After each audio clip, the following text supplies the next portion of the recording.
આજે તો યાર હું 8:30 વાગે ઉઠ્યો. ઉઠીને સીધું આ બાજુ જોયું, પેલી બાજુ જોયું તો મને વચ્ચે પાડો દેખાયો, કાળો બમ્મર. પછી યાર હું નીચે ઉતર્યો, પછી ખંખેર્યું તો મારી પાછળ પોદલો લાગેલો હતો. હું તો પડ્યો. પછી યાર મને વિચાર આવ્યો કે ચલો પાડાના પોદલા લઈ લઈએ. પછી યાર હું ફાઇનલી પોદલા ગહેડવા માંડ્યો અને પછી ઉપર એક પોદલું નાખી દીધું. આવડો ડોફામ જાય ની માને ઠોક. ફાઇનલી પછી હું કુંડી તરફ જવા લાગી.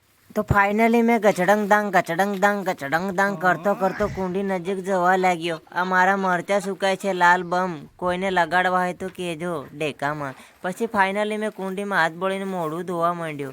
બીજો હાથ બોળ્યો. પછી યાર ફાઇનલી મેં મોઢું ધોઈ નાખ્યું. પછી થોડુંક આગળ ચાલવા માંડ્યો. ત્યાં લાગી મને અંગાણી. તો પછી મેં પાછો કુંડી નજીક ગયો. પછી કુંડીમાં ડબલું બોળ્યું. પછી ભાગવા માંડ્યો, કારણ કે રોકાય એવું જ નહોતું. આ શું, મારી તો ચોલાઈ ગઈ. પછી કંઈ વાંધો નહીં. પછી મેં ડબલું એવું ને એવું જ ઉઠાયું. પછી દોડવા લાગ્યો બરોબર. પછી ફાઇનલી દરવાજો મેં ખોલી નાખ્યો બાથરૂમનો, અંદર ગરી ગયો. પછી ફાઇનલી હું હગવા માંડ્યો, કારણ કે મેં ભાજી ખાધેલી ખાતરવાળી, તો મને પેટમાં બબડવા માંડ્યું. તો ફાઇનલી બરોબર હગતો હતો. પછી બાયણું ખોલી નાખ્યું મેં, કારણ કે પાણી તો હતું જ નહીં અંદર. એટલે પછી યાર મેં બાયણું બંધ કરી દીધું. પછી ચાલતો લંડન આવી ગયો. પછી દિલ્હી તરફ જવા લાગ્યો, કારણ કે ડબલું તો અહીંયા ઢોળાઈ ગયું હતું. પછી ફાઇનલી મેં પાછો જ્યાં સૂતો તો ત્યાં જવા લાગ્યો. પછી મને વિચાર આવ્યો કે આ ડબલાને ક્યાં મૂકું.